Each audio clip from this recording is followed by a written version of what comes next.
after all those years for what I had been through. Did you ever thought of me even better than ever?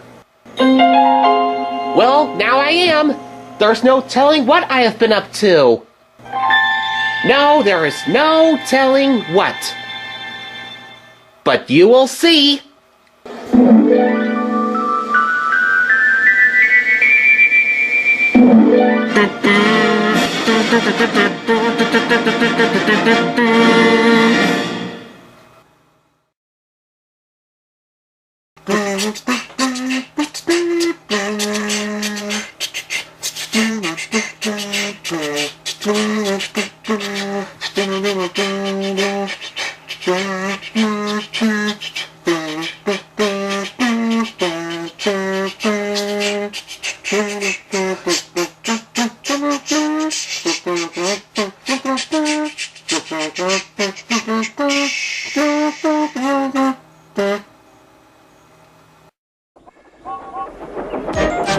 James is a mixed traffic engine. He can pull both freight cars and coaches.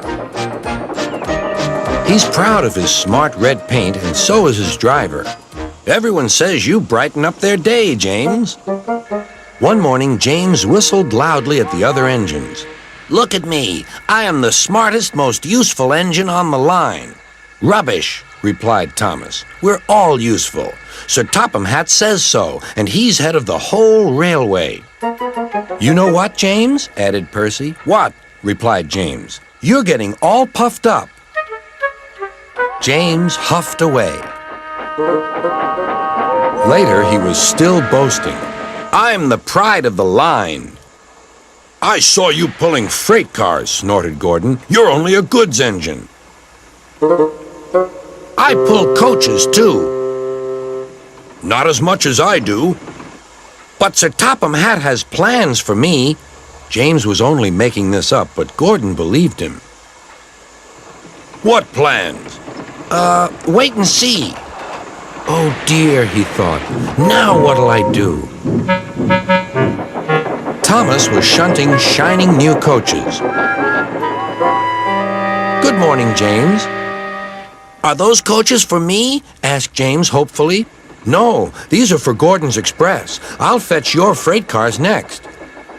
But James was going to play a trick on the other engines. Actually, Thomas, I'm taking the coaches. Sir Topham Hatt asked me to tell you. What about the cars? Asked Thomas. Give them to Gordon. Come on, Thomas, said his driver. Orders are orders. So when James's driver returned, James was coupled to the coaches and he puffed away.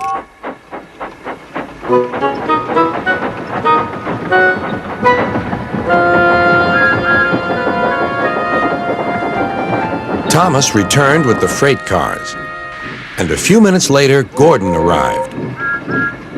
Where's the express? Thomas told him about James, and so here are your cars. Gordon was very cross, and so was his driver. Wait till Sir Topham Hatt hears about this. Meanwhile, James was enjoying himself enormously. What a clever plan! What a clever plan! He chuffed. Then he saw Sir Topham Hatt. Some jokes are funny, but not this one, James. You have caused confusion. Yes, sir, said James. You will now stay in your shed until you are wanted. The other engines teased James. I wonder who'll be pulling the express today, said Gordon. I expect it'll be you, replied Henry. James is stuck in the shed for being silly. James felt sad. Next morning, he went back to work. Hello, whistled Thomas. Good to see you out and about again. I'm sorry I tricked you, said James. Are these my cars? Yes, replied Thomas kindly. They are pleased to have you back. James set off to the harbor with his train of freight cars. He bustled about all day, pushing and pulling them into place.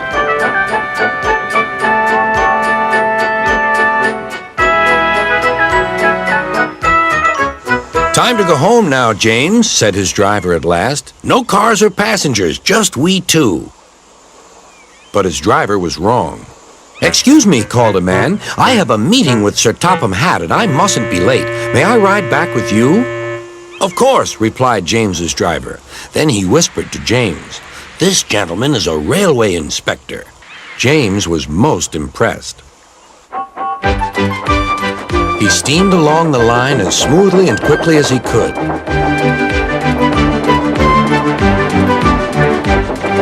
Sir Topham Hatt was waiting on the platform, and the railway inspector greeted him warmly. "This clever engine gave me a splendid ride. You must be proud of him." "Yes, indeed. Once again, you are a really useful engine."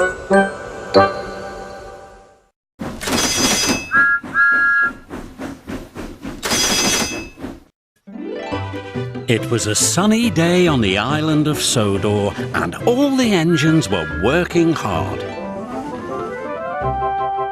Gordon was feeling very excited. Good morning, Thomas. I look my best, and do you know why? Why? Because a Duke and Duchess are visiting. Sir Topham Hatt will be choosing me as their special engine. Pah! Puffed Thomas. After Gordon had been washed and polished, he rushed away to meet the visitors.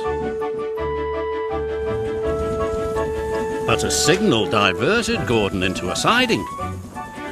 He was very upset. "I'm going to be late," he muttered. A huge engine rocketed by. Steaming pistons! Who's that? Gordon soon found out. When he arrived at the shed, the huge engine was humming quietly. Who are you? This is Spencer. He's the fastest engine in the world.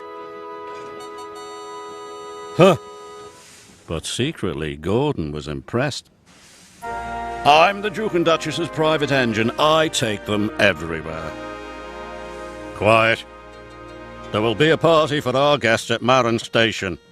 That's far away over Gordon's Hill. "You'll need to take on plenty of water," muttered Gordon. "I have plenty of water," wheezed Spencer. And he raced away. "I was only trying to be useful," grunted Gordon.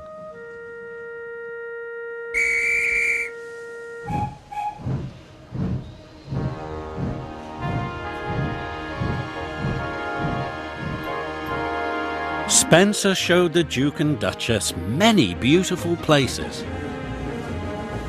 But he never stopped once to take on more water.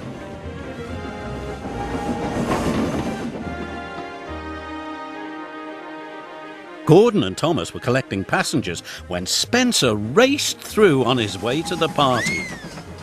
Don't forget the water. Who cares? "He'll be in trouble soon," sighed Thomas. And Spencer was. He ran out of water on Gordon's Hill. Why didn't I listen? Sighed Spencer. Sir Topham Hatt soon heard the news. "I'll send Gordon." When Gordon arrived, the station master was waiting. You need to rescue Spencer. He's stuck on the hill. "Hurry, Gordon," said his driver.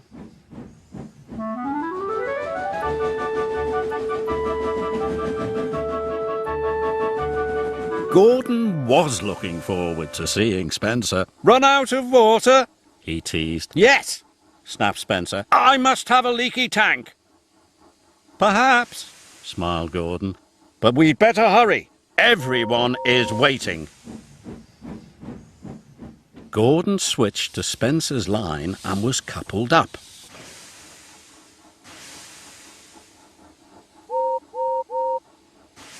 Then they set off.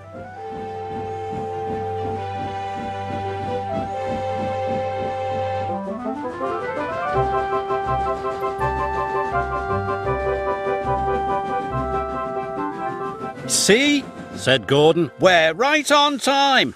Spencer was embarrassed.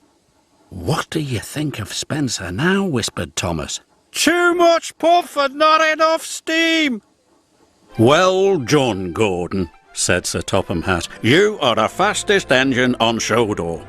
I know that, muttered Gordon.